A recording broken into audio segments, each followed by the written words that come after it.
If you're an active pilot, sooner or later, your business or personal flying will bring you over mountainous terrain, and that'll require new pilot techniques and skills. There isn't anything special or unusual or mysterious about these.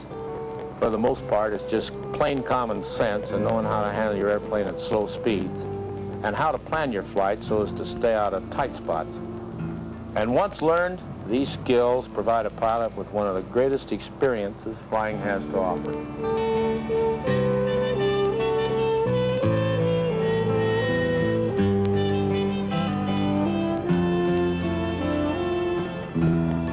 My name is Rocky Warren, and I've been flying this mountain country for 28 years. And one thing I've learned is a lot of respect for the mountains. In Colorado alone, there are 1,500 peaks, more than 10,000 feet high, and there are over 50 that reach 14,000 feet. And if nothing else, terrain like this can take an awful lot of learning and teach a man patience. Probably one of the most important things for the beginning or inexperienced pilot to do before entering the mountain area is to stop at the front range and get a check ride or a flight with an experienced pilot or flight instructor before entering. How's it going? Oh, okay. How are you doing? Fine, thank you. Where are you headed? Yeah, right. Oh, okay. Well, we're headed west. Ever been over the mountains before? No, I haven't. This is my first time. Oh, yeah? Well, you might do yourself a favor by getting a mountain checkout from one of the instructors around here. That's available here? Yes, sir. Okay. Sounds like a good idea. Sure is. Okay, everybody out? Okay, let's go on up to the terminal then. We're going to go over here and get a checkup. Is that thing he was talking about? What was that? That checkup? Yeah, that's a really good deal. Hello, Jerry McGuire, 8086 Quebec. We're planning a trip from Arapahoe, Granby, Kremling, Glenwood, Aspen, and then back to Denver, please. And I'd like to have the winds aloft at the mountaintops. Yeah. Okay, Jerry, let's shoot your plotter out and let's draw a line from Arapahoe County almost direct. I've been giving mountain flying courses for years, and I'm always delighted when someone stops and asks me for a little advice. A lot of times I think people are afraid to ask, but once they get through the barrier of asking, everything is just fine. The pilot and the experienced mountain pilot sit down and they can lay out the maps and really talk about it. We're going to have at least 14,000 to get over the pass. This is, will give us a cushion. Okay, you want to plan. The foothills start right about at the west side of Denver here. When planning a mountain flight, it's very important to use sectional charts. The best thing you can use is your dead reckoning and pilotage and knowing exactly where you are all the time. And I think that this is really important because in the mountains, you can get a mile off course and everything will look completely different and you can get completely lost. You can't always depend on navigational aids because a lot of times there's going to be mountain peaks between you and the navigational aid that run into the line of sight navigation. Flying in the mountains isn't tough. It's just like any other type of flying. You need experience in doing it. When I take pilots on a mountain flying course, the first leg that I usually plan is from Denver over Corona Pass to Granby. Corona Pass is one of the highest passes in Colorado, but it is also the best pass to go over where a pilot is only at 12 to 15,000 feet for a short time. If you plan a prolonged operation over 10,000 feet, it's really highly recommended that you use oxygen.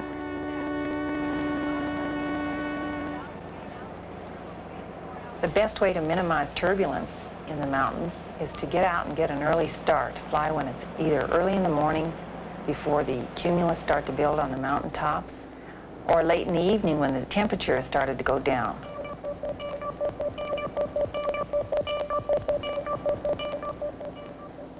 There's always weather in the mountains, and the principal weather hazards of flatland flying are the same as those in the mountains, including fogs and fronts and thunderstorms and squall lines and such. But probably the biggest difference is in the winds aloft and the wind traveling through the mountains at high speed. As the airflow passes over this rugged terrain, a lot of things happen. This can probably best be demonstrated by picturing a mountain stream or a river the water swirls and flows and causes unpredictable currents. Wind in the mountains can swirl and gust only much bigger and much higher. And the currents can go all directions, causing unpredictable crosswinds and downdrafts and updrafts where least expected. I've taken a look over here to the left. If you can imagine a wind boiling over that baby, it'd be just like being on the bottom of Niagara Falls, only in air instead of in water. And that'll just churn things up until it's unbelievable. In fact, you can lose complete control of your airplane for periods of time. So you better stay out of here. The thing we're talking about here is what's good weather and what's bad. Number one, visibility in the mountains is different than other places. Less than 30 miles visibility is poor visibility in the mountain country. And the big weather problem in mountains is wind and turbulence. The rule that I think is good and go by is if reporting stations are reporting winds aloft in excess of 30 knots at mountaintop level, 12 to 14,000 feet, then just simply don't go. Because that means winds over the mountains nearly double that, or 60 to 70 knots. And that'll create a turbulence condition and a flying condition that makes mountain flying extremely difficult. It is quite common, in the wintertime especially, to have 100-knot winds or better at 12,000 feet. In the mountains, we have the Venturi effect due to the fact that there's two large peaks on either side of a valley, so to speak, and as the wind comes in, it is restricted as it goes between the peaks, and when it goes between the peaks, the velocity increases. In some cases, the airplane is completely uncontrollable, and you cannot get across the mountain. The important thing is to stay away from abrupt changes of terrain, cliffs, rugged peaks, edges.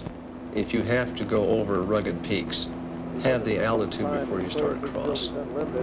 However, we do have some wind up here. We're picking up light to moderate chop, 14,500 between. The PIREPs, of course, are reports given by pilots while they're en route, generally over the radio. They are the most current weather report you can get because they are in the air at that time. So PIREPs are very important. However, the time I may be over the Continental Divide, it could be one thing. By the time the man leaves Denver and gets the Continental Divide, it could be completely obscured in IFR. I have seen times when I've departed Denver, it was clear, the divide was clear, there were a few high scattered clouds and so on and so forth, but there would be snow showers laying south, and by the time you get the divide would be completely obscured in IFR. And I've seen that happen in a matter of 7 minutes.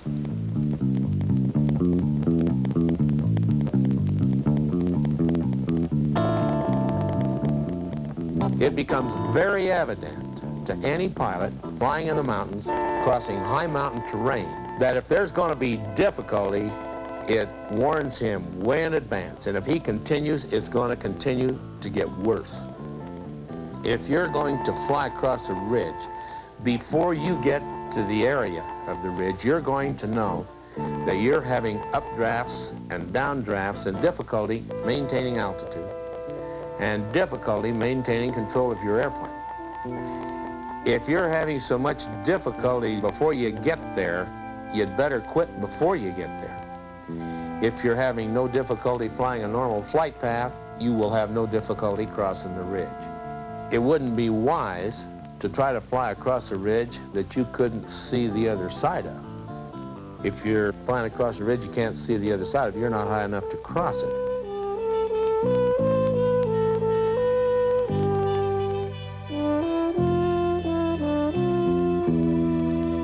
Don't fly up the middle of a canyon. Well, of course not. You know, don't drive the wrong way on a freeway either. That's bad news too.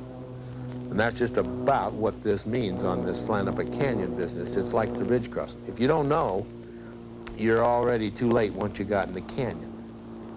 Although the basic fundamental is, in any canyon, allow room to turn.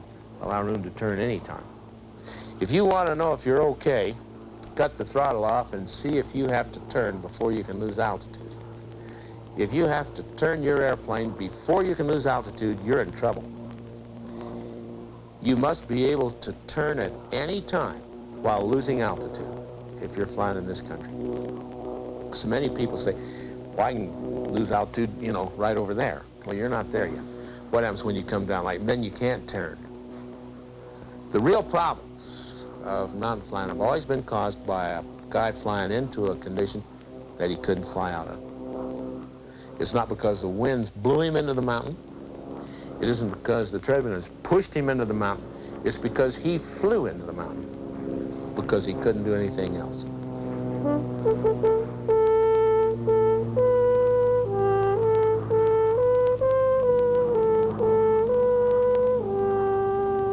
14 airplanes on both sides of Monarch Pass are explicit evidence of the fact they couldn't do anything else. Now this is the kind of country that people fly out here to see. The mountain country is spectacular in beauty. It's a wonderful thing to fly around and look at. Fascinating as all get out. But the pilot's got to remember not to get carried away with sightseeing, fly the airplane into a place he can't fly out of. You've got to keep your mind on what you're doing and watch where you're going. Really careful in this kind of country because you can get trapped in a hurry. Flying up one of these type canyons is a real dangerous thing. There's a lot of these canyons, there's only one way to go, and that is down and out the open end. It's a good idea to take a look at a tight box canyon before you go down it even. There can be wires and cables stretched across that you can't see. So you take a good look and then fly down and out the open end. That's the only way to go. A forced landing in a spot like this is going to give you very little time to select and make an approach to a spot that you can survive. So you've got to do it fast and you've got to do it right. And the best way is to have a spot in mind at all times when you're flying in this kind of country. Then when it does happen, you're ready for it. Any suitable spot with a normal approach means you can probably survive. But if you hit in a turn, or you hit out of control, you probably will not survive. We're trying to prevent people from having accidents in the first place, but assuming that we're not going to be 100% successful, there's got to be some way we can get the word out to people how important it is to pre-plan things. The pilot discipline that's necessary to survive in any kind of flying, but particularly in adverse flying conditions like the mountains. It's just like a good pre-flight or filing a flight plan. The pilots who use all the preventative measures that they have available to them are usually the last ones you ever have to go out and look for. One of the things that people that are not from this area don't realize is that it's easy to freeze to death in the middle of summer here at extreme altitude if you have to spend a night or two at 14,000 feet on any of the higher peaks. People should dress according to the terrain they're flying over and the conditions they're flying through rather than how good the heater is in the cabin of the airplane. At least if they're not dressed that way, they should have it very close to them so that they can reach it from their seat. Every experienced mountain pilot I know carries plenty of survival equipment on board their aircraft. Items such as the bedroll here and the space blankets, first aid equipment, survival equipment, smoke flares and Very pistols, utility equipment such as knives, pair of pliers, survival rifle, a .22 rifle that floats with 200 rounds of ammunition, approximately 2 weeks of food, more utility equipment, banners, signaling banners, and so on. All right, all of this equipment will fit in this backpack. It weighs 34 pounds. The important thing to remember is, whether it's large or small, you need to carry survival equipment. It's a real good idea when you're landing at an unfamiliar mountain airport to make a pass over the field, not only to take a look at the airport surface, but to check the terrain on both ends to see what you're faced with in case of a go-around. There are many mountain airports that there's only one way in and one way out, regardless of the wind, and you really want to know what you're going to be faced with. So a pass over the field, if you're unfamiliar, is a real good life insurance policy. It's a common mistake when approaching a mountain airport to approach at too high an airspeed. Normal airspeed should be used, although that will result in a faster ground speed. The apparent speed will be much greater, but normal airspeed should be used. So come in at a normal high approach, reduce the power as you approach, use your flaps as needed, and keep that airspeed normal. We're approaching Gunnison Airport at the right angle, at the right speed, and this will result in a perfectly normal landing, however, at the higher ground speed. A low, long approach should be avoided at all costs. This is extremely dangerous, so make a normal approach, avoiding a long, low. Use the flaps as necessary, and you'll have a normal landing.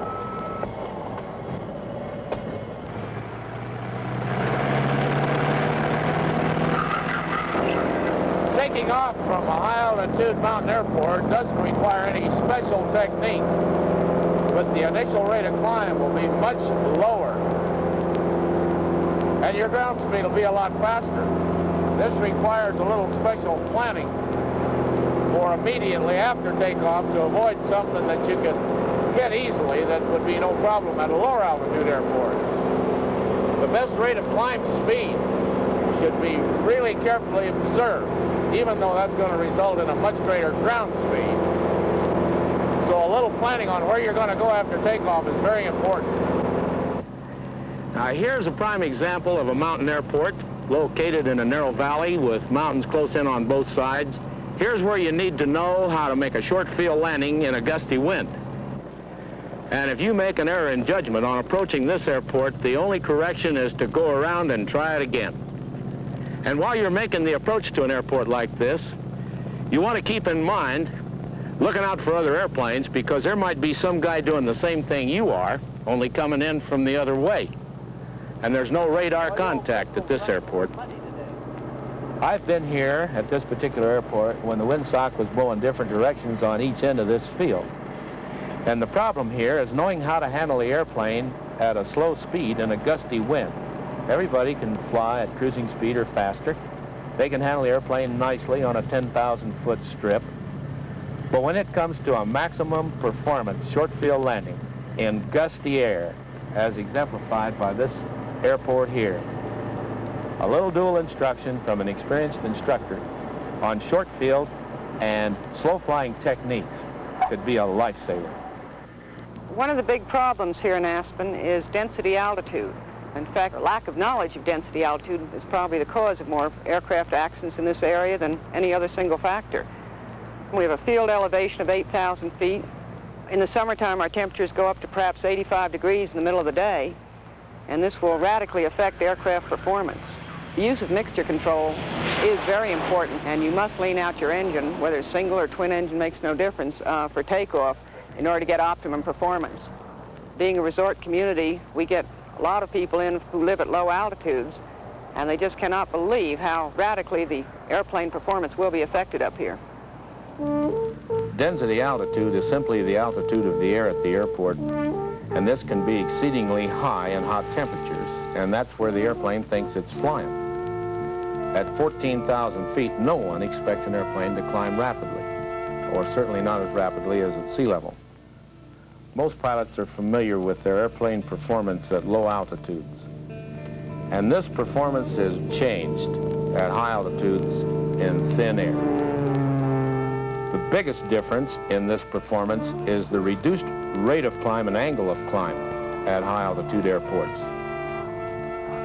The high density altitude will reduce the airplane performance drastically.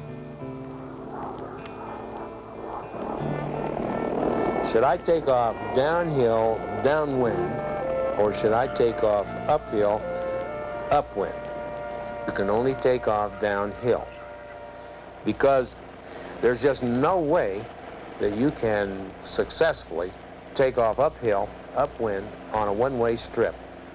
And here it's very important to point out that almost never is it the gradient or the length of the runway, it's the terrain immediately after takeoff that makes it so important.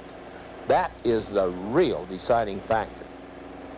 The wheels will leave the ground, and the airplane will climb at a normal rate of climb. But the terrain is what blocks the whole action at the upcountry side of the strip.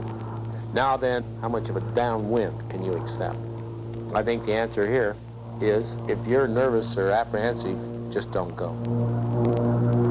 We have a runway gradient here of nearly 2%. It's very significant and really affects an airplane's performance. Local pilots here never take off uphill, which would be taking off towards town. We do all our takeoffs to the north on runway 33, and we land on 15.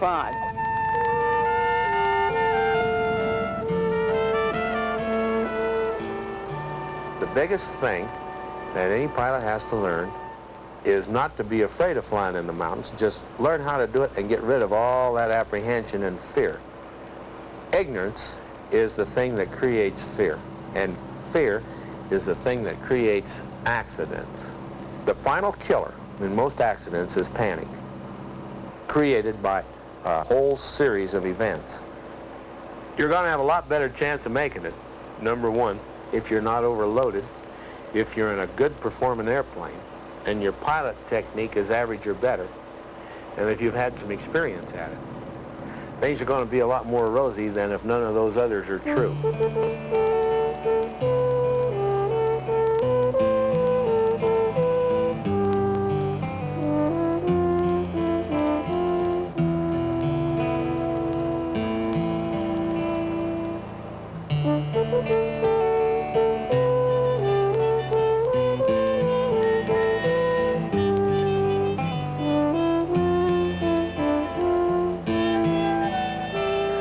Now, if somebody really wants to learn how to fly in the mountains, boy, I mean, they can sure learn how to do it. Because all they have to do is find somebody that knows how to do it better than they do. And they can learn. Everything's capsulized these days, and if I had to capsulize mountain flying, I'd start by saying, learn how to fly your airplane, particularly at slow speeds, and make short field landings in gusty winds. And learn good weather from bad. And stay out of the mountains when it's bad, fly when it's good, and it'll be no trouble, and you'll have a good time.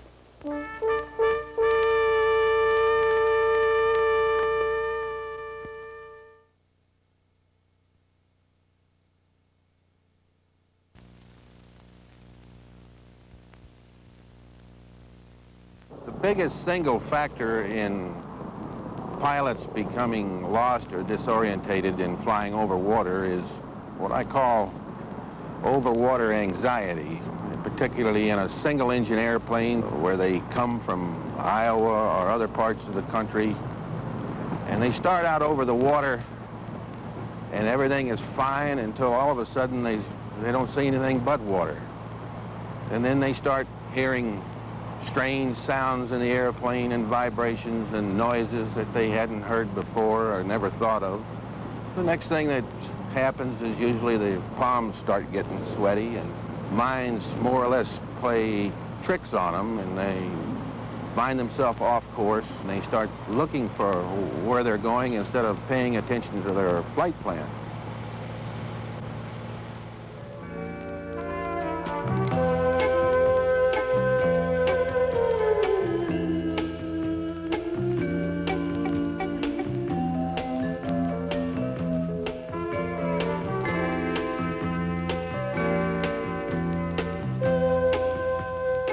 Flying over open water doesn't require unique pilot skills or any fancy techniques, just those you had to learn for your ticket in the first place.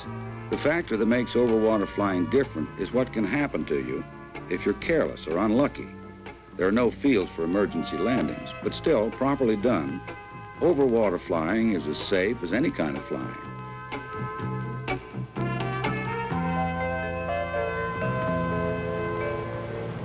I'm Betty Miller. I've done quite a bit of this overwater flying for the last few years. Most of it's been out across the Pacific, but some across the Atlantic too. Pre-flight planning out here is even more important than it is on a flight across land. Because out here you're not going to have any checkpoints, and you'll do a lot more dead reckoning. A flight plan is so important In fact, we always say the flight is made before you take off.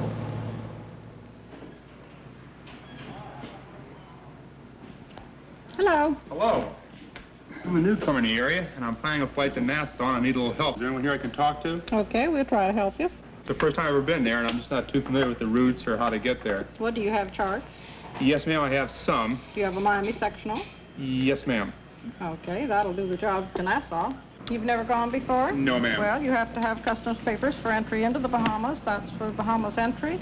This will bring you back into the United States and out of Nassau. Okay.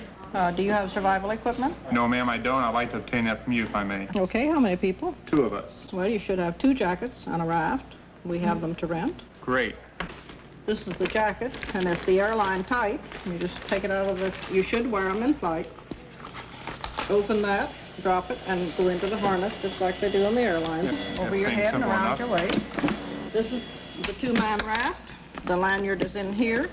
You secure this to your body when you get out of the aircraft, and then inflate, so that the raft... Just give it a jerk, so that the raft can't drift away from you. One question. When do I inflate the... Just as soon as you clear the aircraft. Okay, good. Okay, let's go over the chart and plan your trip and file your flight plan. Thank you. Can I have This is a Miami sectional, is it current? Yes, ma'am, it sure is. I just bought it. Okay, good.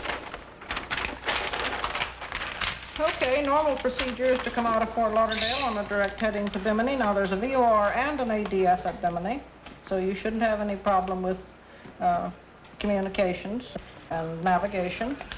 Then you can take a direct heading on into Nassau. You have Andros on your right, Berry Islands on your left. Makes you a good alternate if you need it. All the VORs and the NDBs, are they operational now? So far as I know, if they are not, Flight Service will advise you of this when you file your flight plan. Well, I can see where it's pretty important to maintain a constant watch or vigilance with the NDBs and VORs. There's no real way of determining your ground track with that big pond down here. That's right. There's nothing to go by. What kind of frequencies do I have available to me for talking to Flight Service and Center? Well, when you leave Fort Lauderdale Tower, you tune in Miami en route radio on 126.7. When you are past Bimini, you tell Miami you're leaving them and pick up 124.2. What about night flights in the Bahamas? Night flight is instrument only, and there are only 3 instrument airports in the Bahamas, so it limits you. Okay, well, thank you very much. What I'm going to do now, I think I'll just sit down here and plan out my flight. If I have any problems, can I come to you? Yes, have you checked your weather? No, ma'am, but I will right now. Well, check your weather, and then decide your route and file your flight plan, and you'll find the most helpful. Well, thank you very much. I think I'll give FSS a call right now. Okay. Flight planning is important, weather briefing is extremely important, and adherence to your flight plan and instructions from air traffic control can always save your life. Any private pilot who has encountered a very severe thunderstorm or even a moderate thunderstorm for the first time in his flying career probably will never forget it, particularly if he is foolish enough to be caught in it. The pilot that sees this in front of him obviously has one decision to make, either to find a suitable and sensible way around the thunderstorm or return to his base and try again at a later time. If you do have to change your heading, for instance, to go around a cloud or a thunderstorm, be sure to keep track of how long you're off course and your heading that you've held, so that you can plot and go back on the track again.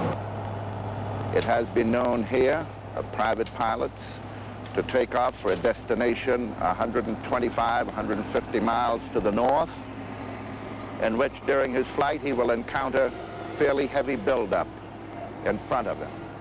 He will attempt to climb over it or through it, and as a result, a few miles later, he will find himself at 7,000 or 8,000 feet above a thick, heavy layer of cloud. His destination offers no means of being able to descend on instruments, and as a result, he's faced with the option of either coming down through it if he's sufficiently experienced, and thus breaking one of the regulations in aviation, or more sensibly so, returning to his home base. Pilot will fly in for the weekend to see his friends or family to an airstrip in, let's say, in the Nantucket, New England area, Out on Monday morning, when he decides to leave, he has found that fog has rolled in. The foolhardy pilot will attempt to take off, gradually become lost or completely disorientated, or, more severe, crash or run out of fuel as a result of his foolhardiness. Okay, before we take off, Raquel, I want to cover a few points. In the event that we have to make a water ditching, which is pretty remote, really, there's a couple of things I want to make sure you know what to do when I have to do. The first thing I want you to do is to snug up your shoulder harness and your seat belt. Then, while we're going down, I want to open the door, put it in a locked position, and we'll put our shoe between the door and the aircraft. That way it'll prevent the doors from locking on us when we touch down on the water. Would the airplane get full of water before I get out? They don't fill up with water that fast, so we should have more than ample time to get out of the aircraft and clear of it. Any more questions? What should I do on the way down? Well, you just hold on the door and make sure you have it against the shoe. And of course, I'll be busy preparing for the water ditching, and I'll be making a mayday call on the emergency frequency 120.15.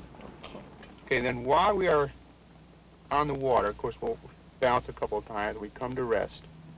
Then, once we come to rest, just undo your seatbelt, force your door open, and then just roll out of the aircraft. And then once you get clear of the aircraft, go ahead and pull your two red handles on your life vest. Make sure you do it after you get clear of the aircraft, not in the aircraft. Okay, why? Well, by inflating in the aircraft, it'll restrict your movements from getting out of the aircraft. Fine. Now, what I'm going to do is I'm going to take the life raft we have between the seat here, and I'm going to attach it to my D-ring. What do you do that for? Well, that way I'll make sure I won't lose it in the excitement getting away from the airplane. I'll get clear of the aircraft, and then I'll pull my two red tabs. Then I'll swim over to you, and we'll both inflate the life raft. I hope so. The only reason I'm giving you the briefing now is if we actually have an emergency, I'll be too busy flying the airplane and getting ready for the water ditching. Okay, I'm all set now. Good, let's go. Clear?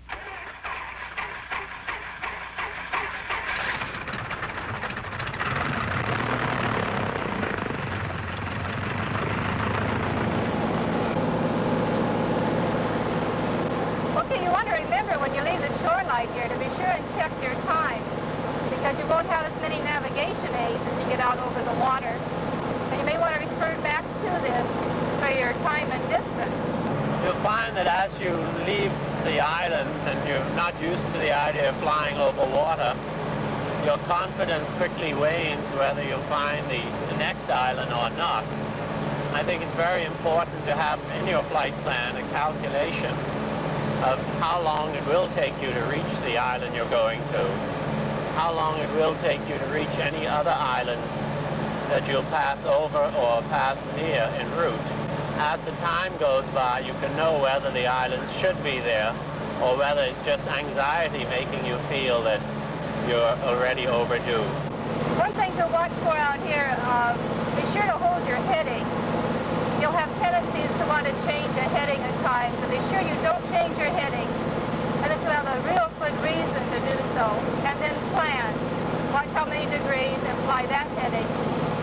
And you'll notice that the shadows from clouds will look like islands, and you'll have a tendency to want to change from your course and fly to them. The novice pilot flying around the islands is very often confused by what he sees, whether those islands ahead are islands or whether they're cloud shadows. This is why I say it's very important to follow your progress so that you have an idea when you see what looks like an island, whether there should be an island there. Now this happens mostly in good weather, in bright sunny days with scattered cumulus clouds. The days of bad visibility, you've usually got an overcast sky and you don't have any shadows, but you do have then a loss of horizon. You might not see any islands at all until you're very close to them. This is where it's important to make sure that you are tracking. Flying in the Hawaiian Islands, the islands are close together and they use island reporting. It's a very informal way of reporting. You don't have to be too accurate if you're VFR. It gives you plenty of time to do sightseeing. The flight service keeps track of you all the time. In fact, they actually compute your time between 2 points, And if you haven't called in, they'll call you. And this way they keep track of your position, and if you do have a problem, they're out looking for you right away. But these little engines are very reliable. As you probably know, they very seldom quit. They may run rough, but usually if you'll stick with them, they'll get you back home again. Of course, when you get out over the water, you are out of your own element. You know that if your airplane goes down, you may have trouble getting it on the water. You may have trouble getting out of it. Probably the most important item in overwater flying when you encounter some difficulty is to communicate your difficulty to whoever you happen to be working on the radio as soon as possible. Don't be too proud to admit that you're lost, running low on fuel, or encountering weather. Communicate with somebody so that rescue and alert forces can be standing by in case you have to ditch.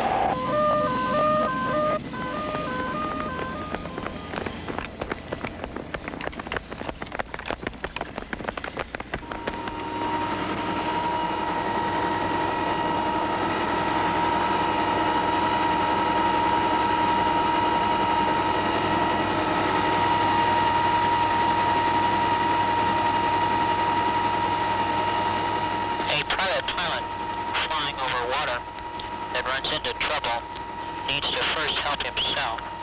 There's some things that he has to do to aid in an eventual rescue that will take place. He should climb his aircraft to a higher altitude, get a radio call off to someone, either on 121.5, the international distress frequency, or any frequency where someone will answer him. Confess his predicament. Is he low on fuel? Is he lost? And keep communicating. The Coast Guard is able to respond with a rescue aircraft from many bases located throughout the United States. We have to know where to go and what the situation is in order to respond to help someone. Once you have alerted the ground facilities to your particular difficulty, and it is determined that you have to ditch out in the water, then we have to try to select the best ditching heading. So we perform our sea evaluation at a height of about 2,000 feet and look for the direction and movement of the primary swell.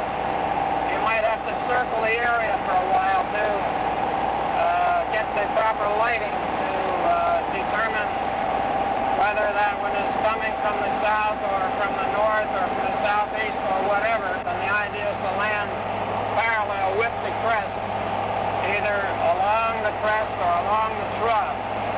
But try to avoid at all costs landing into the major swell system, because it will probably end up at a very unsuccessful landing. On the way down, it's best to try to reassure your passengers that we're going to be all right. The idea is to try to avoid panic at all costs. Generally, when people don't know what to expect, why they tend to get into a panic situation. If the pilot explains to each one of the passengers just what to expect, why generally they accept it and remain a lot calmer, and as a result, everybody comes out a lot better. You might advise your passengers that on touchdown that you can expect two distinct shocks. One when the tail in a nose-high full stall attitude will strike the water first, and then the main body of the fuselage will come down and give you the second impact. In a fixed landing gear airplane, if the ditching is made properly and at as slow a speed as possible, you might avoid the airplane flipping over on its back. As we come down closer to the surface, we're down about 500 feet now from 2,000 feet. The primary swell is, the effect is reduced as far as being able to see it. So just on the way down, remember that you pick your we're close to that heading. As we come down close to the surface, we'll see that the wind direction and velocity play a lot more important part. As we come on down to the surface, we try to look ahead and pick what might appear to be a smoother landing spot. Try to stay away from the areas where you have a concentration of whitecaps. In a light airplane, land as slow as possible. Land as slow as possible using full flap. If you have a retractable gear, raise the landing gear. Land as slow as possible. Full stall. Because there, with any degree of skill and planning ahead of time, which is so important, chances are pretty good of making a successful ditching. And as you approach your full stall, and you use what power you have to pick your landing spot, and once you've picked one, pull the power off and make your full stall landing. Before you clear the aircraft, make certain that you've attached the life raft to yourself. Make certain that your May West is on. Once you're clear of the aircraft, inflate your May West. To inflate the life raft, pull the handle.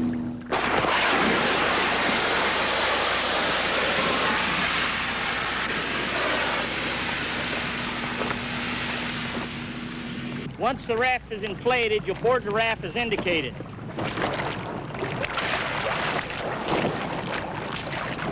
Once in the raft, make certain that you keep the raft attached to yourself, your May West on and inflated. You would be wise to include a mirror as part of your survival equipment. It's a very inexpensive device and it's most effective in signaling aircraft. To use this mirror, you get the sun's reflection on your hand. Bring the mirror to your eye and you'll see a bright spot. Use that bright spot and aim against the target. This mirror is effective for up to 20 miles.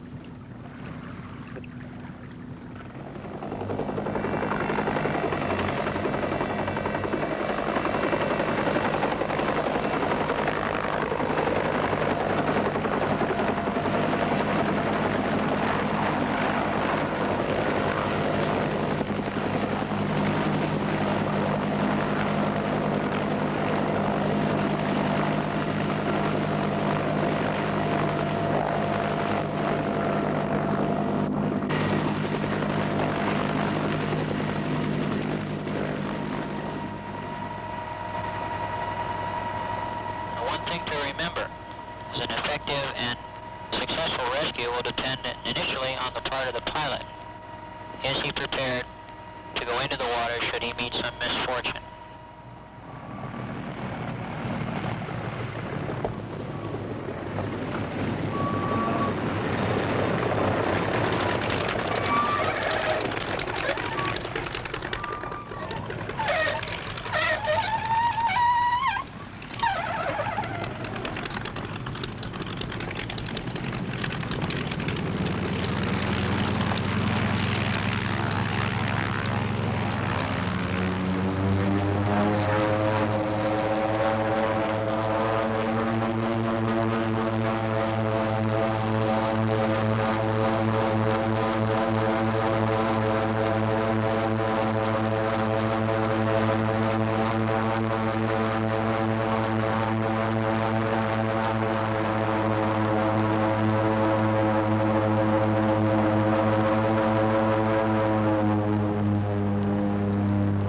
Often asked by pilots flying single-engine land planes at what altitude they should cross open water. It's hard to be precise on a question like that. It depends on the distance, an airplane's performance, and the weather. If you have an engine failure when you're out over the water, it would be great if you could be high enough to glide to land. But there's a limit on how high you can fly, and the distance to the nearest land may be out of range anyway. I suggest staying out of the clouds and avoid getting caught on top of an overcast. Yet, fly as high as possible for your radio communications and better range on your navigational equipment. If you do have engine trouble, you'll be in a better position to get help on the way in short order.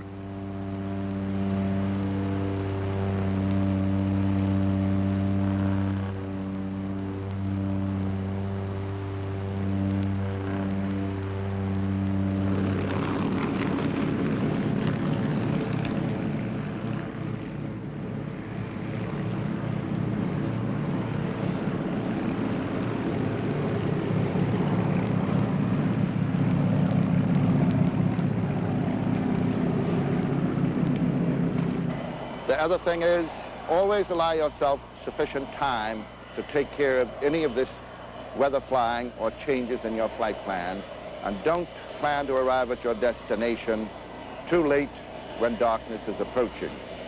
This can become a very dangerous problem. And I think one of the biggest things a person has to fight is is doubting himself. When things start to get rough, you start questioning your own flight planning. And of course you have tendencies to change headings when you shouldn't. And this is when you must stay with your compass and stay on a heading.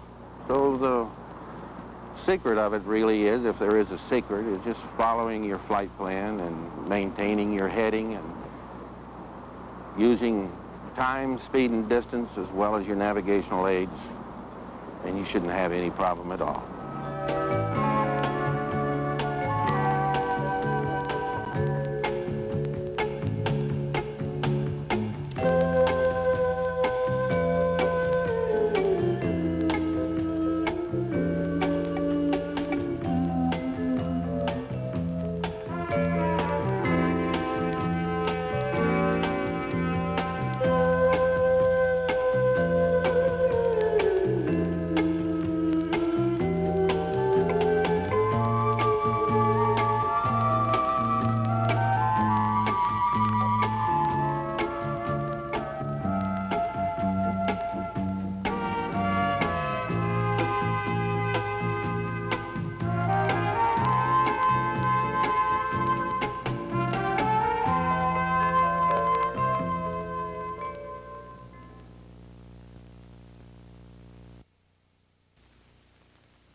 Many cases have happened again of airplanes that have flown right into the ground with good visibility conditions because there's no way to discern the ground from the sky or the horizon. And here again, it's difficult to explain, but it's very real. To enjoy safe winter flying, it's absolutely essential that a thorough, conscientious pre-flight be performed on the airplane. Lots of times the flight will go along without encountering ice, and another guy 30 minutes behind him will get severe icing. When you're shooting an approach to snow-covered terrain, you've made an assessment that you've got new snow or fresh snow that would cause total loss of reference if you terminated the approach to hover. So we're going to terminate the approach to the ground. One recent case in point produced a rescue within 30 minutes of first hearing the signal from the ELT in this remote area of south central Alaska. It seems like every year it takes an accident for people to reassess what they've been doing and say, possibly we've been flying in weather conditions that we should not have been flying in, and we're going to button up and just be a bit more conservative in our operations. It's tragic, but it seems like that's the way it is.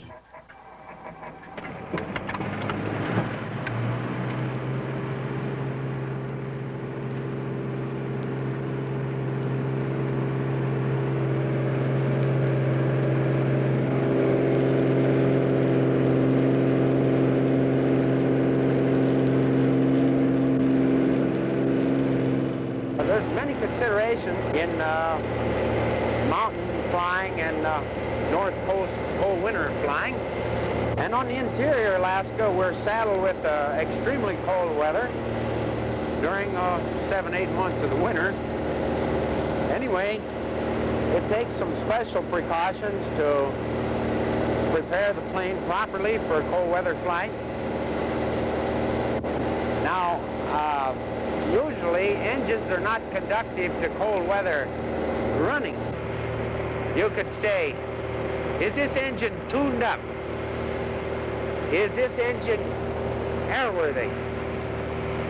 Does the rest of the aircraft check out properly? Safety starts in the hangar. After that, it's cockpit failure. No one deliberately wants to go out and wipe out possibly passengers, himself, or multi-$1,000 worth of airplane. Ahead is the Togesitna Glacier. Far and over the rough mountains, the Tokishas and Little Switzerland. is another and the largest glacier of McKinley, which is the Cahill Knob. Now, on approaching a mountain pass, a good plan is to cross at 45 degrees. Now, this allows you to change your mind 3 times. Such as up ahead, you cross at 45 degrees.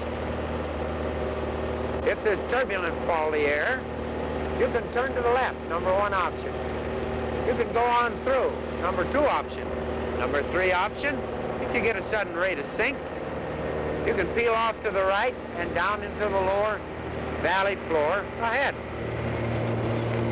Maybe a pilot would say, I wonder where I can successfully bring off a landing in this kind of scenery. At this elevation of 14,300 foot level, you do not maintain 50% of your horsepower. Therefore, you must pick out a 30% incline. Thereby hangs the tail. You use the assist of the incline to effect successful loaded takeoff. A given snow condition can allow a gross loaded takeoff one day, and a foot of fresh sticky snow the next day will allow an empty takeoff maybe.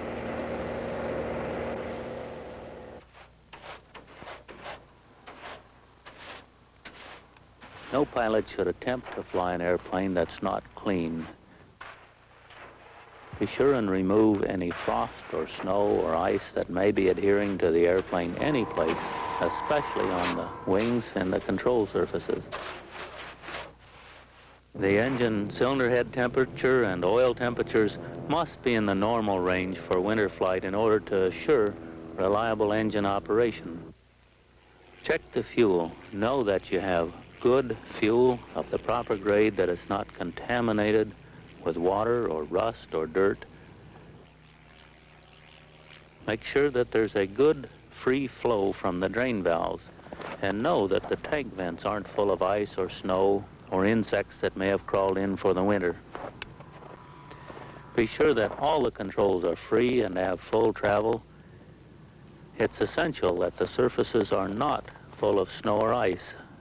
These newer airplanes have balanced control surfaces, and rain running in the leading edge and freezing in the trailing edge or melted snow can upset the balance of the control surface seriously. If you happen to be flying a ski plane, check the check cables, the bungees, and the axles for damage that may have been incurred on the previous flight. It's necessary for winter operation to have your cabin heat system thoroughly inspected to be positive that you're not getting a little carbon monoxide all the time or a lot once in a while. There's just no substitute for good equipment, good sound operating procedures, and good judgment to assure a safe flight operation either summer or winter.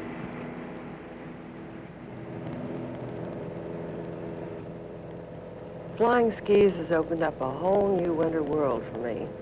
I can fly to places far from the paved runways, and I have a sense of freedom that I've never felt before with winter flying. Flying skis is not difficult, but you must learn the right way to do it. The most worrisome thing in landing on skis is finding out what your surface is like, and from the air, it's really hard to see what's under the snow. Everything is just white. I first make a low-level flyover. I'm looking for fallen trees, stumps, drifts, rocks, anything that might be hazardous when landing. If the area passes that first inspection, then it's my practice to drag the landing spot. I make a power-on approach, lightly touching the snow. It's like rolling wheels on a runway. I can get a feeling by how the plane reacts just how deep and compacted the snow might be. If it happens to be a lake I'm landing on, I can tell by dragging whether there's an overflow condition. That's when fresh water comes over the ice and is hidden under the snow. Land in that and your skis will freeze in tight in a matter of minutes, and you might have to walk home. Dragging is tricky, and I would strongly advise getting dual instruction before you attempt it. And then after lots of practice, you'll be able to read the snow like an expert. With my research completed, I make a power approach using a minimum rate of descent. I carry power until I'm just touching the snow, and then gently let her settle in and close the throttle. Remember, you have no brakes, and taxiing in a downwind or crosswind situation can be more exciting than you bargained for. So plan ahead and use your good judgment. One type of icing that I've encountered has been in the wintertime, and you'll have temperatures down 0 or even below that you would think there wouldn't be any ice, and you get involved with super cooled water, which is in a liquid state, and immediately the windshield is opaque, and the ice accretion on the propeller and the wings deteriorate the performance of the airplane. The average VFR pilot, when he's in icing, as a rule, his ceiling is quite low with it. And of course, one of the things he can do is try and change altitude. Another thing is to check the temperature of the ground stations along the route to try and outwit it as far as temperature goes. The best thing for a VFR pilot to do is do a 180 and get out of it.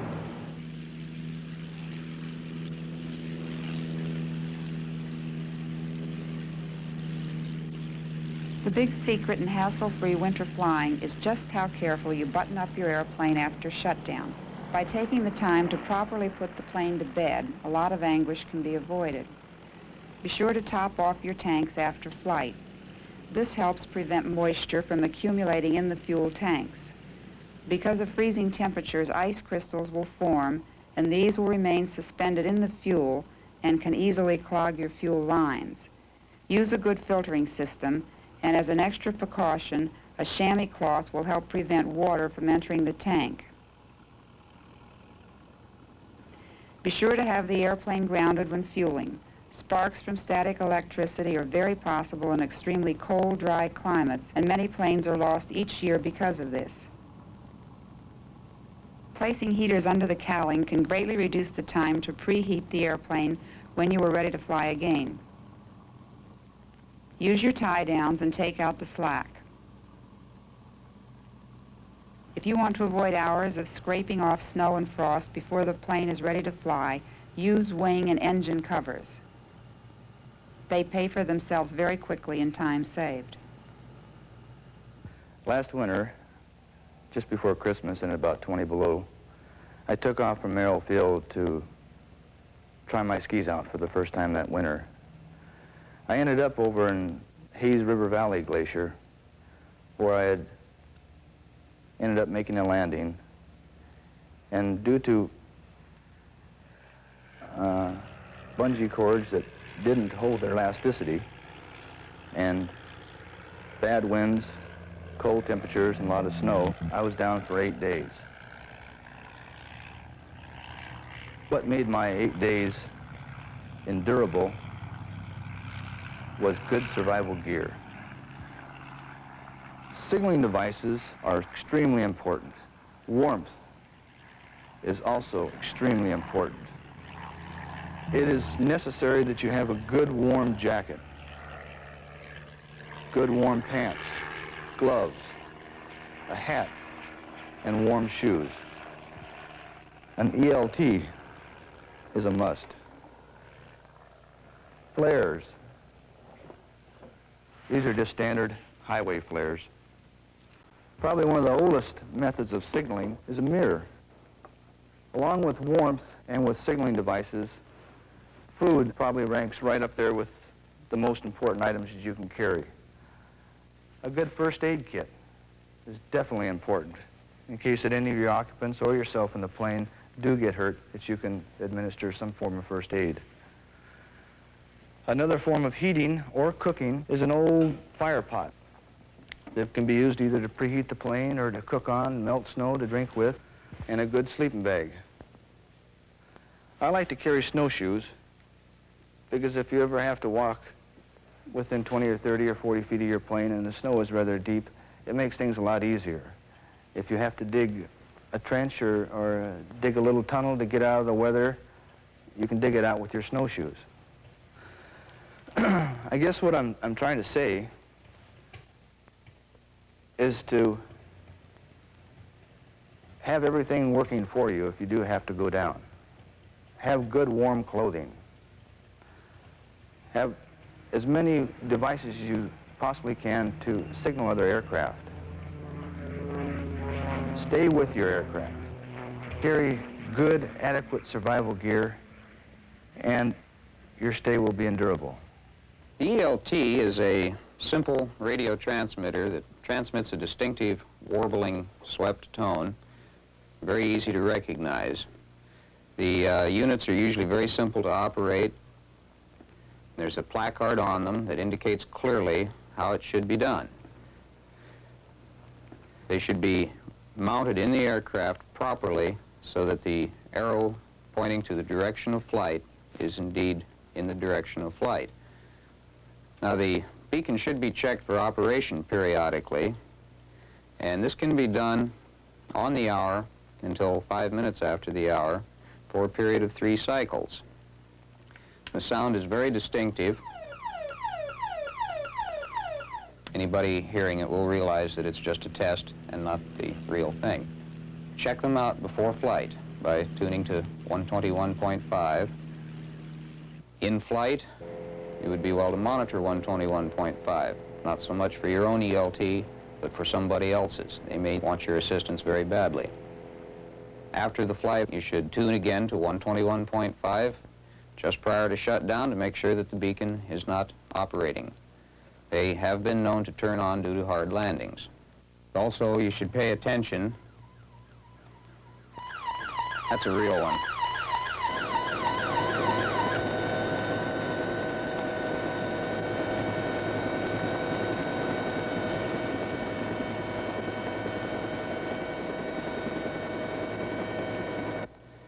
In the event that you should have to use one of these units, some pilots think that they're going to extend the life greatly by shutting off the beacon and only turning it on for a certain period during the hour. And this doesn't work out too well because since we home in on the beacons, if the beacon goes off, we just simply have to start all over again. There's no triangulation involved, we just home right in on it, and it has to be operating continuously for this to work out. Emergency locator transmitters are a fairly new FAA requirement in most aircraft that have very greatly simplified Civil Air Patrol's main mission of search and rescue.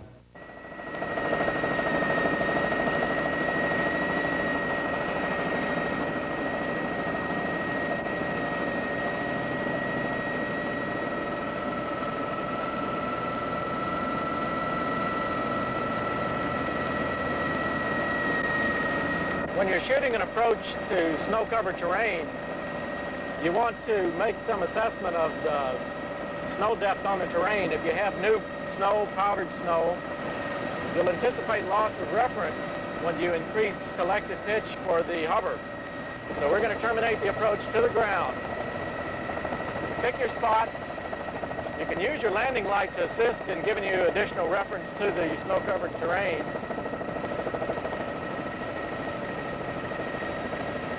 Carrying down,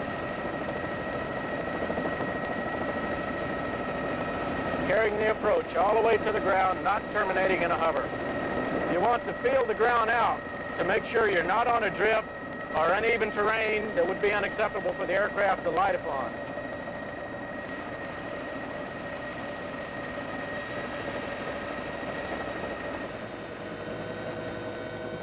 Okay, when taking off, again, you can use your landing light for reference on the snow. You can get the aircraft light and blow off most of the snow so that you could conceivably get the aircraft into a hover without losing total reference. Once the aircraft's into the hover, you've still got good reference with the ground. You can go on and increase collective pitch, moving towards translation, holding what you've got, moving right into translation. In the event, as you pass over fresh snow that hasn't been blown off and you lost your total reference, Just hold what you've got, and you'll accelerate through it and break out into the clear and shouldn't have any difficulties. Tell me about winter operations. The primary problems with winter flying is not that the flying is any different, it's the ground operation that's difficult. You have a cold-soaked airplane, ice crystals in the fuel, ice and snow on the airplane, the fact that you have to preheat the airplane and the inside before you can fly. Actually, the weather on the North Slope is pretty good in the wintertime. We don't get much turbulence. The biggest hazard is low visibility and fog and the whiteout condition. What is the whiteout?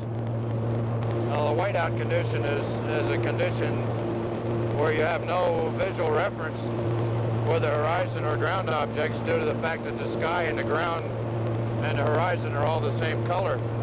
At low altitude flight, you cannot see an obstruction that's ahead of you, even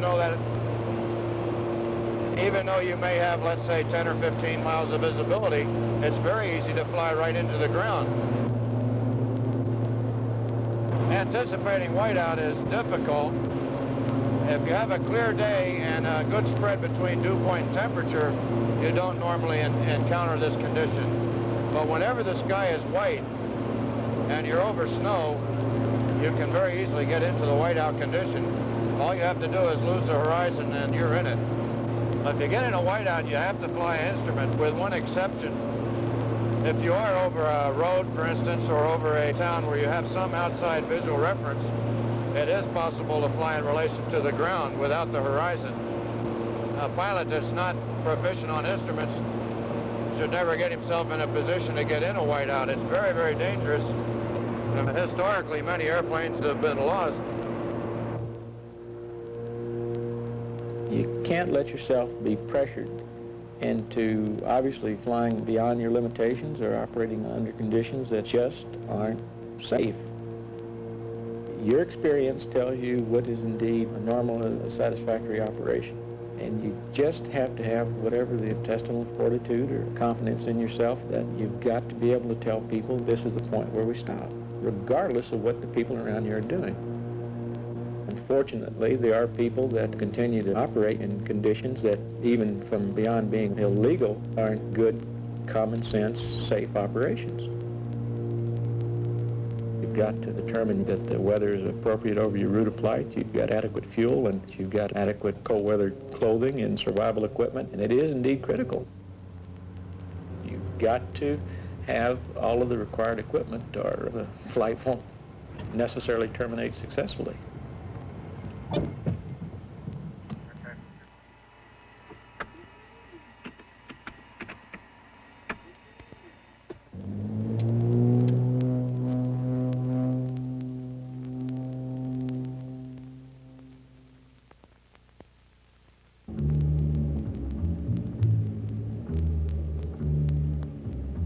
Ladies and gentlemen, if I may have your attention, please.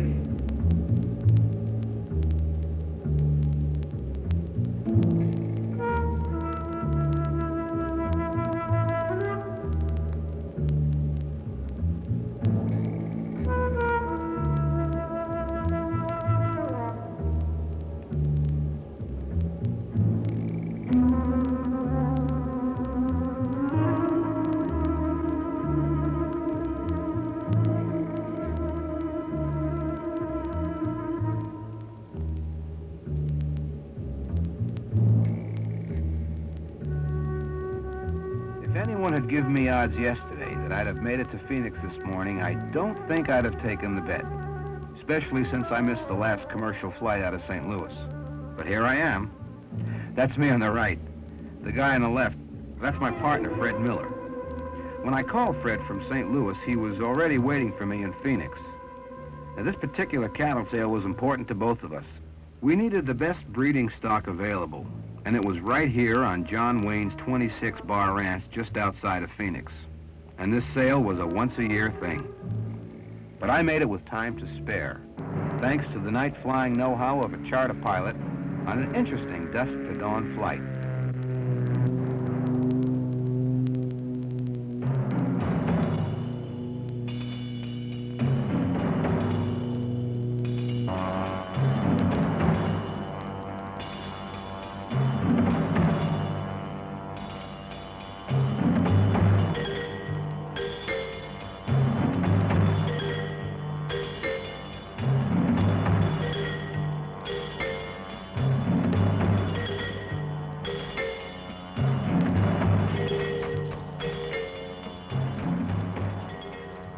Now I'm kind of glad I missed the commercial flight from Phoenix.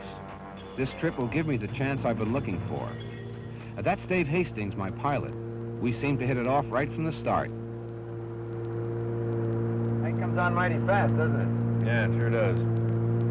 Pretty to look at. A little different to fly in, though.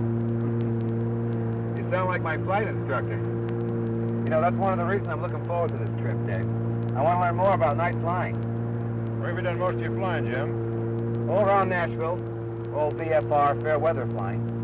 A couple free takeoffs and landings at night.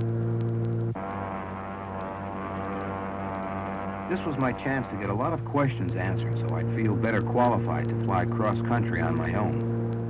If you know what you're doing, flying at night can be very enjoyable. For one thing, the air is usually smoother at night. I'm aware of that. I notice there's not so much turbulence now. And there's fewer pilots using the airspace, so of course there's a lot less traffic. However, you still have to be aware of other aircraft. Here, for example, look over there about 2 o'clock. You see that little aircraft right below us down there? Yeah? We're going to lose him right into the lights of that little town there. Hey, I see what you mean.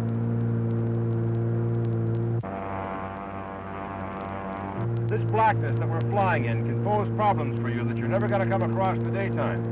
However, there are techniques that are known today about night flying.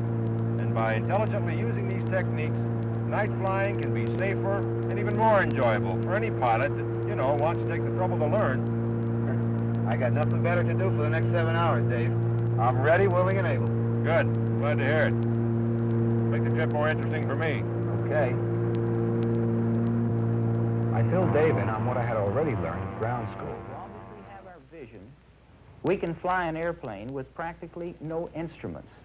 But when we talk about vision, we're speaking of two types, both the day and the night. Our color vision is greatly curtailed, particularly at night, without a sufficient oxygen supply. As the flight continued to our first stop, Oklahoma City, I thought I spotted something. The plane over there at 2 o'clock. Where? I don't see it. Right there. That's just a reflect then. And that's exactly what it was. A reflection from our instruments. At night, you lose a lot of visual cues that you count on in the daytime. Unless there's plenty of light on the ground, you don't have a good horizon to judge your attitude by. You can't see trees or buildings to judge altitude or height above the obstacle. Reflexes that cue responses in daytime flying are frequently missing at night. Now, if you've become too engrossed with duties in the cockpit and then look up, you may experience spatial disorientation or even vertigo. To cope with this problem, always check your flight instruments before glancing out of the cockpit. And when glancing down, always check the flight instruments again to make sure of the airplane's attitude. Now, if you have prolonged cockpit tasks, break them up with an occasional glance at your flight instruments. Another thing, whenever darkness descends, keep track of aircraft attitude continually. Always avoid sudden or abrupt attitude changes. They only increase the likelihood of disorientation. Now, if you become unsure of the attitude of your aircraft, go to your flight instruments. Stay with them until you're again sure you have the attitude that you want. Hey, it looks like it pays to know how to use your instruments, even if you're not IFR rated. That's very true. There'd be a lot fewer night flying accidents if more VFR pilots knew how to use the instruments they've got more effectively. Once you've established a straight flight path, either by using your instruments or by using outside references, carefully note the position of the prominent stars on the windshield. You can maintain a pretty straight flight path simply by keeping the stars in the same place. Then you can scan for other aircraft or enjoy the sights on the ground or whatever. Oklahoma City coming up.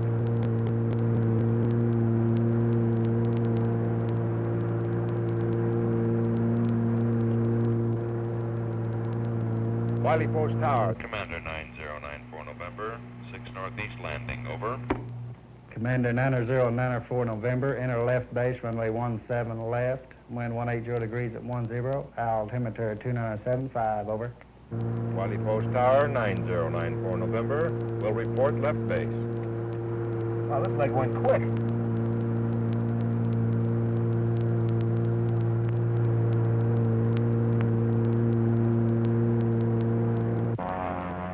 Now here's another thing, Jim. Avoid the long, straight-in approach, unless, of course, you're using precision instrument approach aids.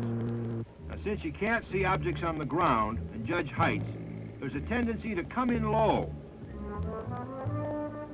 But if your speed is right, your power setting quite low, you'll have a fairly steep and safe approach angle. Now, if we had daylight, there'd be reference points here, but of course, we don't have any at night.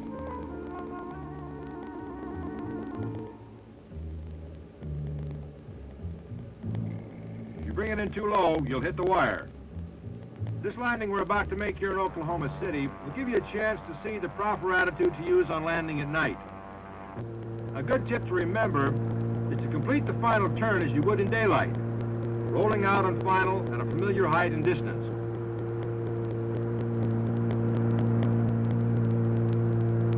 As at any time, Jim, speed control is very important.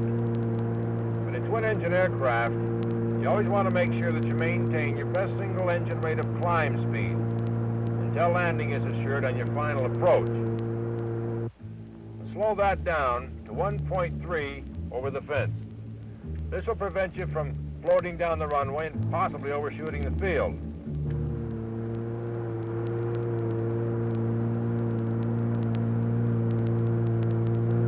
Wiley Post Tower, 9094 November, on left base. Commander 904 November, cleared to land, over. 9094 November, roger. In judging your turn on final approach, use the runway lights as your principal reference to initiate the final turn. Even though you've used your landing checklist, recheck gear down and lock. And after you turn on final, Jim, turn on your landing lights. Then adjust your throttle and attitude as necessary to control your descent and airspeed.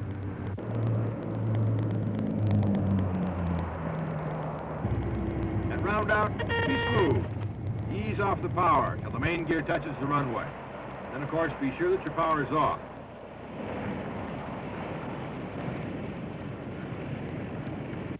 Tower 94 November, we'd like to park at the terminal.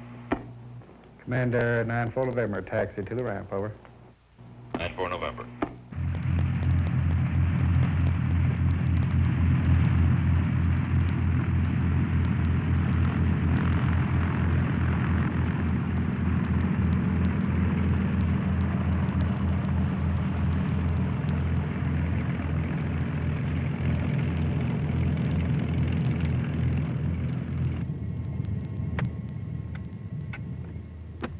How about some coffee? Fine, let's go.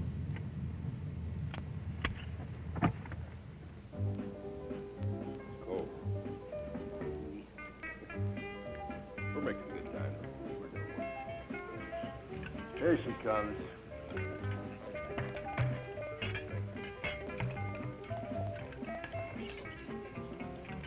While the airplane was being refueled, Dave recapped the difference between day and night landing. Daylight. You normally aim your final approach near the end of the runway. Okay. Here is where airspeed control is really important. Because if you exceed normal approach speeds, you're going to have problems. You mean 1.3 times the stall in the landing configuration coming in over the fence? That's right. That's right. Using excessive speeds can result in you overshooting the entire runway. All right, Dave, now let me ask you this. What should you do if you misjudge your approach? Well, if it doesn't look good, just take it right on around again. If there's a VASI available, use it to help set up your final approach. In any event, Jim, it's going to pay you to take the time to practice night landings under various conditions. Now, when you're practicing, here, hand me that knife a minute. Now, when you practice, look critically at the perspective created by the runway lights and the approach lights. Now, the thing to do here is mentally photograph and remember this pattern on the approaches that go well. See? Right.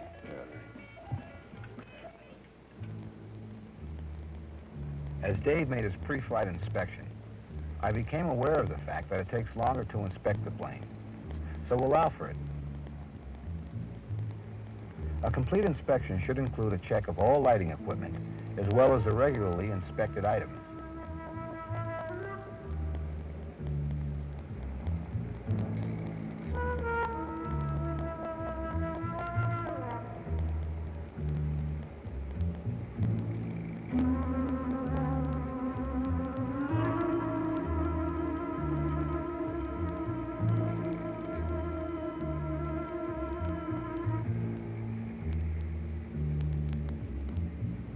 In the process, you've got to be sure that windows, windshield, and instrument faces are reasonably clean, since maximum light transmission will be required with minimum glare or diffusion.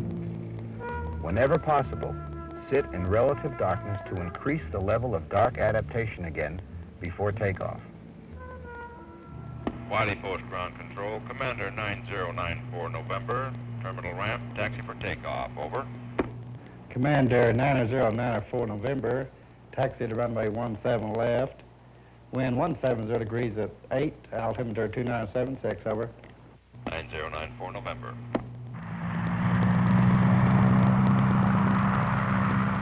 Remember to keep alert for ground traffic. The tendency for most pilots is to taxi too fast at night because of reduced visual cues and not giving much thought to ground traffic. But there's no telling when a vehicle will pop right up out of the darkness. I asked Dave how he knew which way to taxi with all those colored lights. Blue lights outline the taxi areas. Now, in some cases, you're going to run into this new taxiway light. It's a green, flush-mounted centerline type.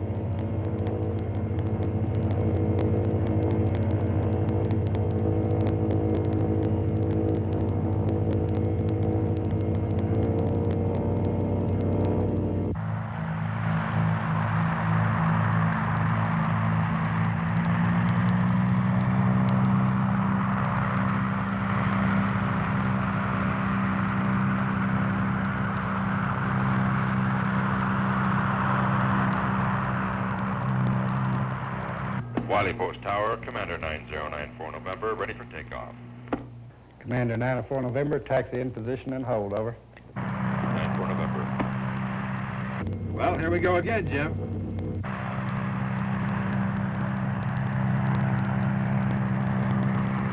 When you're taking off at night, line up your aircraft in the center of the runway. And don't overlook your flight instrument checks and adjustments. And align your heading indicator to runway heading.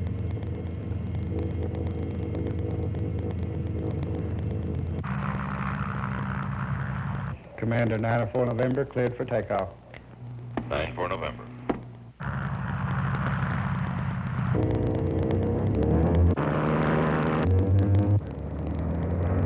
During takeoff, look well down the runway.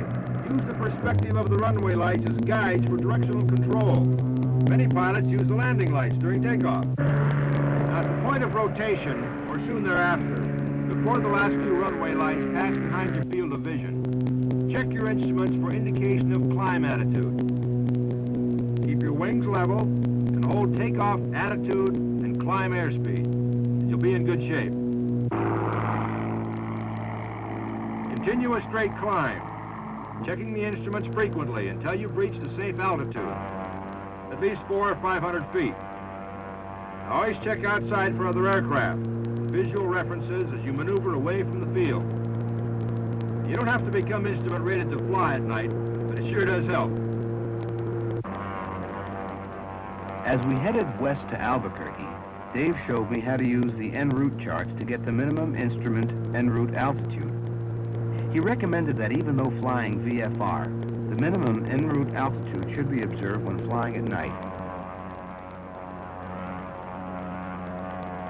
This definitely assured us terrain clearance. We've got to make a position report to Amarillo. Amarillo Radio, this is Commander 9094 November, 8,500 VFR to Albuquerque, over. Commander 9094 November, this is Amarillo Radio. Roger, Amarillo altimeter 3002. Roger, 9094 November.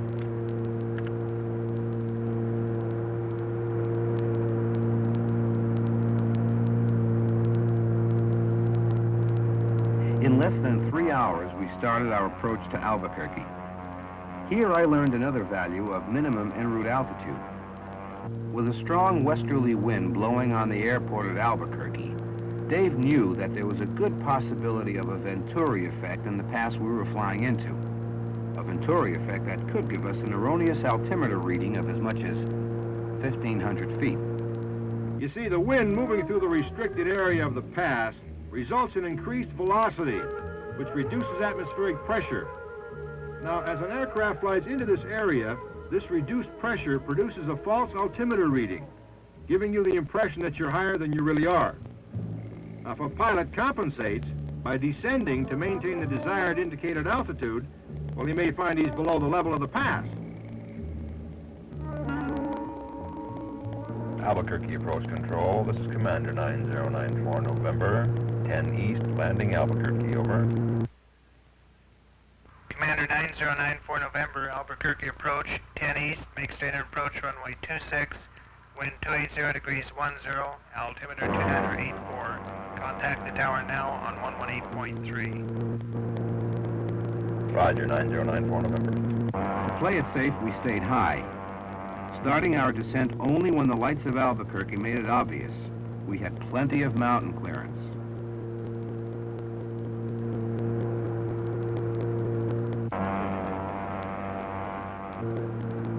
I had trouble locating the runway lights among all the street lights.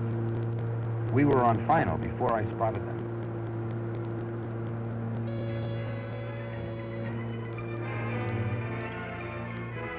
While they topped off our tanks, we went into the flight service station. Good morning.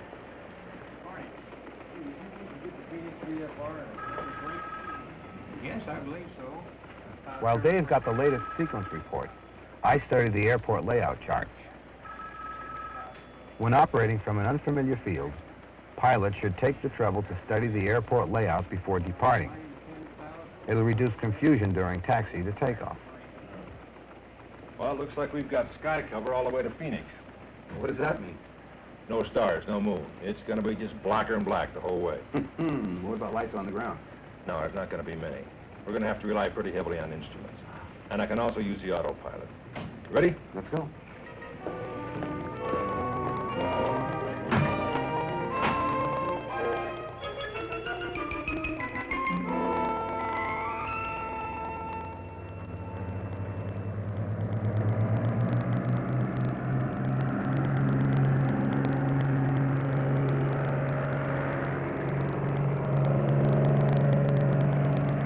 Takeoff, we began our climb at a best rate of climb speed.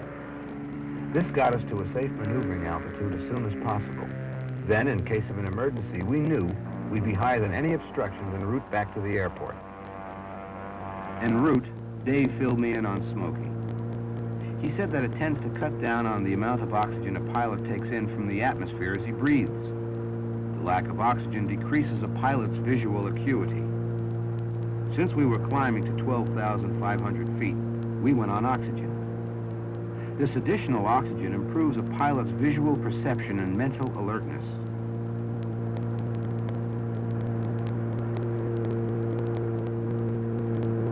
Alcohol also decreases a pilot's ability to see at night, even more so than smoking.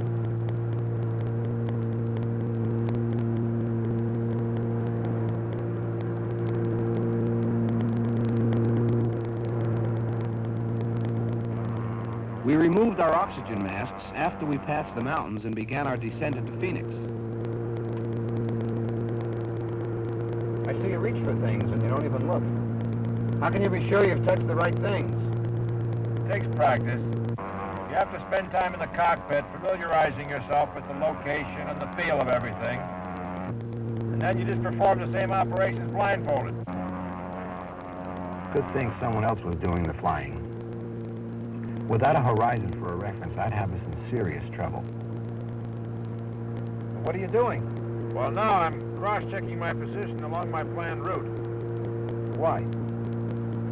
Well, if we have a problem, I want to know within a few miles where we are. Can I see the map? Looks like pretty rough terrain down there, eh, Dave? Yeah, right. and airports are few and far between out here. And few, if any of them, are going to have anything like the elaborate lighting setup that we've seen at the major airports we've been landing at so far. What's the name of the airport in Phoenix? Sky Harbor. Phoenix has several other small airports situated around the city. And there are mountains in that area, and you have to be careful that you keep your pattern in close to the airport. Give yourself as much clearance as possible. Now keep these mountains in mind. Those dark areas down there among the lights of Phoenix look like parks, but in daylight you'll find out that they're really mountains. What kind of conditions will we run into at Sky Harbor? There it is, right ahead. I can't find it with all those lights. One way to beat that problem is to fly the radio from the Omni that takes you over the airport. Say another way, Jim, simply check your chart. Look at the position of the airport in relationship to the rest of the city. That'll give you an idea as to where to look.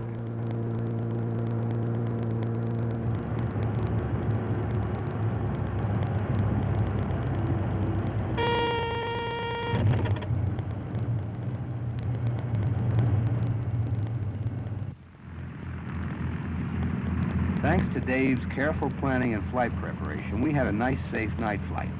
And we made it with plenty of time to spare. Mr. John Wayne.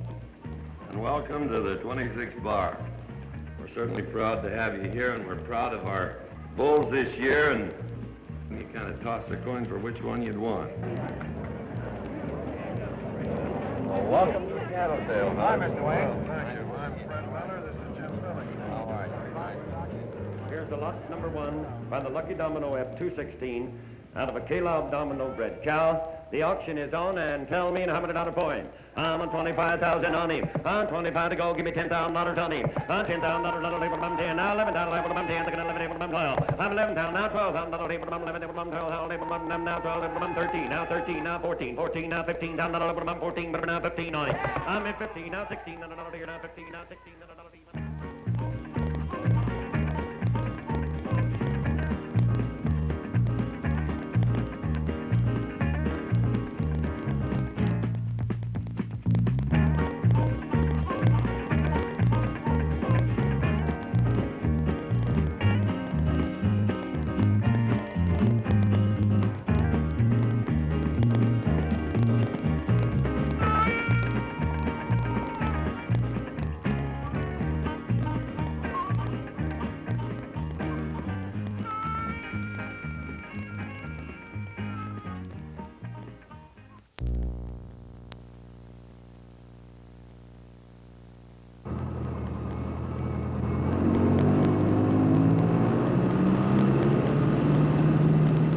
Available runways are not always hard, dry, or ideal.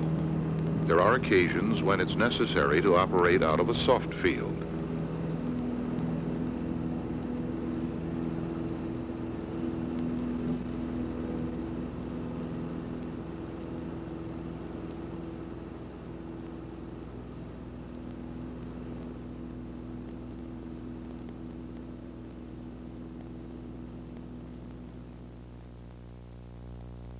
Knowing that the field is soft, a pilot should prepare for takeoff prior to actually starting the engine. Review the owner's manual to determine recommended procedures, flap settings, and air speeds. All preparations for a soft field takeoff should be done while still on a firm surface. The pre-flight should be completed and flaps set before encountering the soft field. Taxiing should be continued from the ramp or firm surface right into the takeoff roll. This improves the odds on not getting stuck. While taxiing, keep the wheel full back to lighten the load on the nose gear. After checking the traffic pattern, begin the takeoff roll with the wheel back and full throttle. As the elevator becomes effective, the nose wheel will lift off the surface. When the nose wheel is clear of the ground, carefully relax back pressure to avoid an excessively high pitch attitude. Get airborne as soon as possible. As the aircraft breaks ground, level off momentarily to accelerate to best angle or best rate of climb speed. Let's look at the soft field takeoff again. The main idea of a soft field takeoff is to lift off as quickly as possible.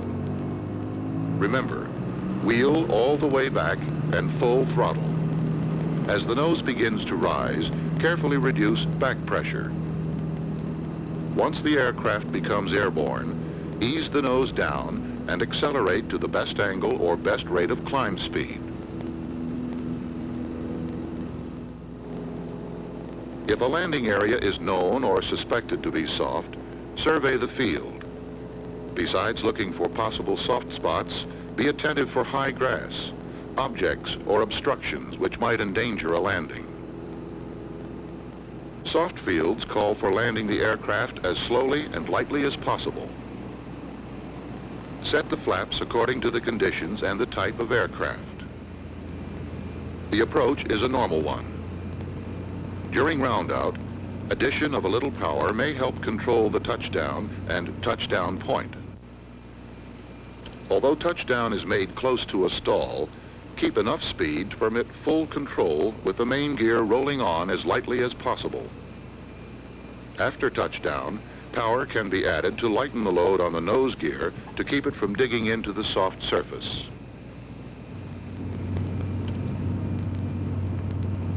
Once again, make a normal approach using appropriate flap setting.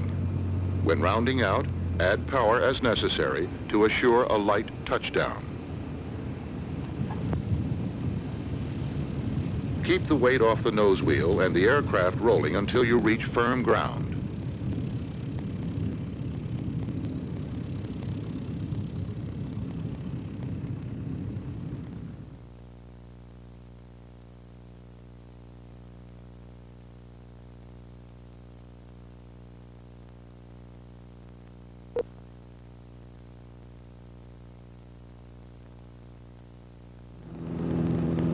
Pilots who fly cross-country may want to land at airports with shorter than normal runways.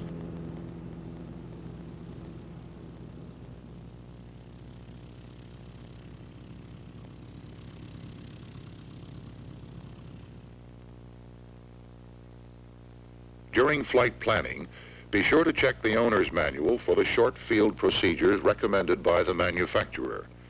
Check for power and flap settings, remembering these figures are valid for hard surfaces only. The runway in these takeoff and landings is 2,400 feet long and was dry. Slow the aircraft down on base leg, turning into final with flaps partly extended and pre-landing checklist completed.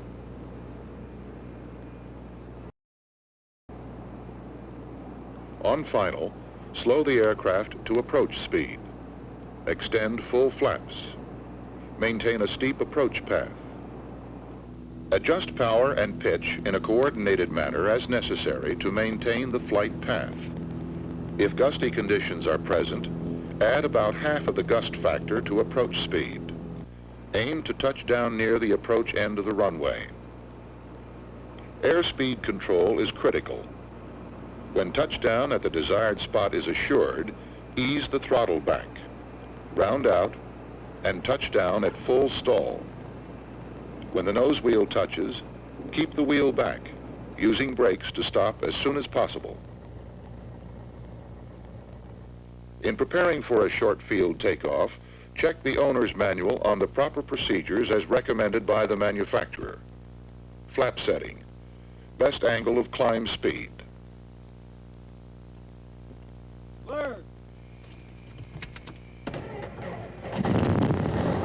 When the takeoff preparations have been completed and the traffic pattern is clear, taxi onto the runway.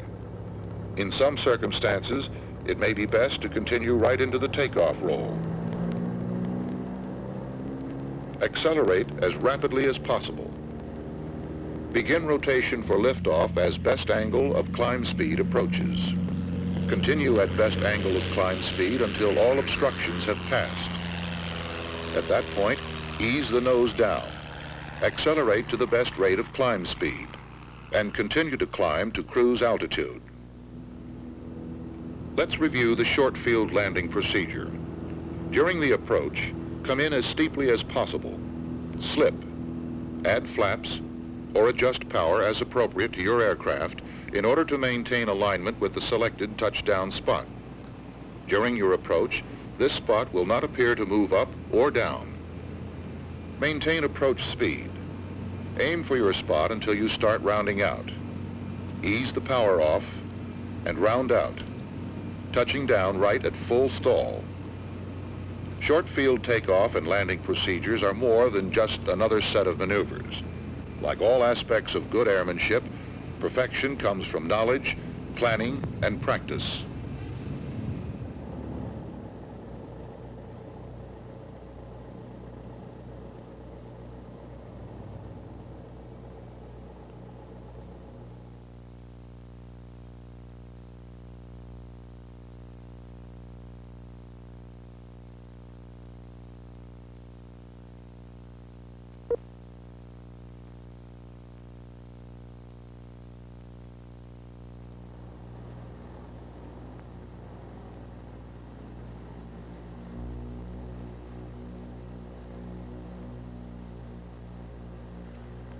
Virtually anyone who flies will, from time to time, find it necessary to cope with a crosswind condition.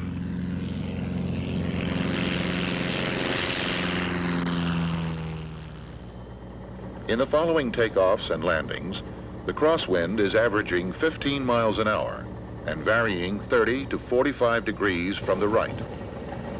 The crosswind component is between 7 and 11 miles an hour. It's good practice to keep the aircraft on the center line of the runway. The flight controls are used as necessary during the takeoff roll and initial climb out to maintain the flight path along the center line.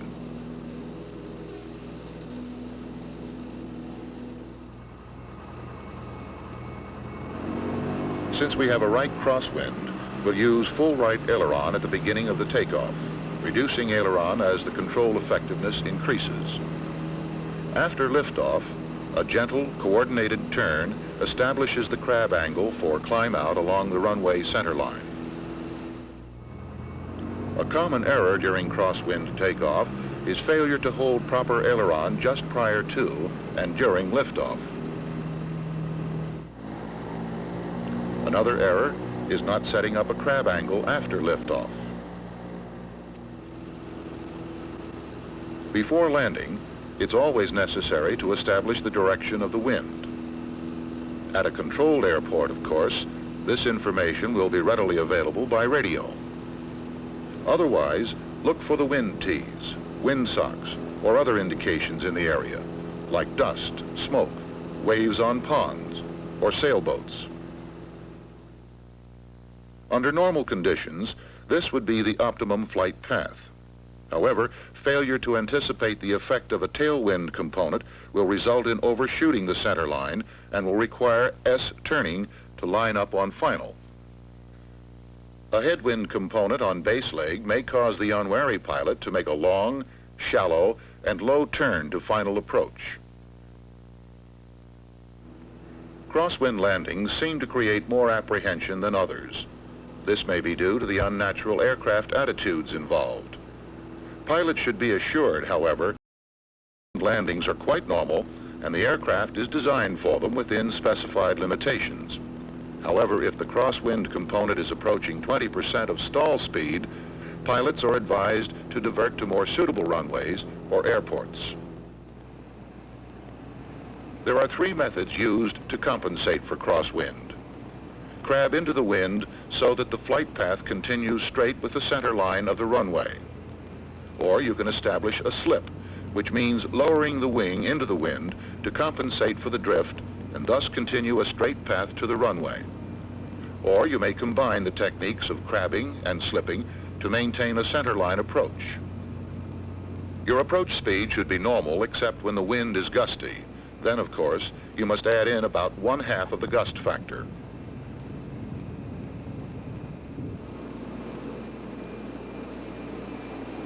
Before reaching the roundout, change from a crab to the slip to compensate for drift. Your attitude during roundout is wing low on the upwind side of the airplane.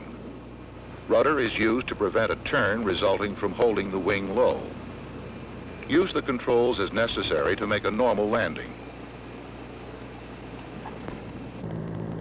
After landing, increase aileron as necessary to keep the wings level and to aid in directional control. In both takeoffs and landings, the goal is to keep the center line of the aircraft aligned with the center line of the runway.